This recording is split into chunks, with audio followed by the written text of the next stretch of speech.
How to reset Chase Bank online banking or internet banking account password. So hello guys, welcome back to my YouTube channel. If you also want to change your Chase online banking password, so here's what you need to do. So first thing first, just head over to any of your favorite browser and simply search in for chase.com. That will take you to the official website of Chase banking. So here you need to enter your username and password. So if you ever forget your password, just tap on this forget username and password button over here right below.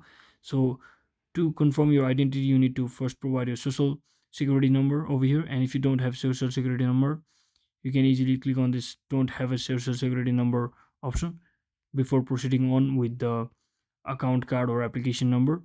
So as you can see, as I was saying, there is a option to include your social security number. If you don't have, you can simply enter your date of birth instead of that, just like this.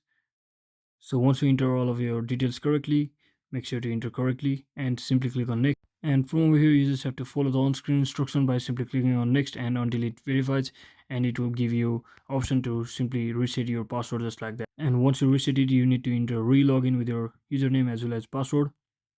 So thanks for watching guys. Don't forget to like and subscribe to the channel. See you on the next one.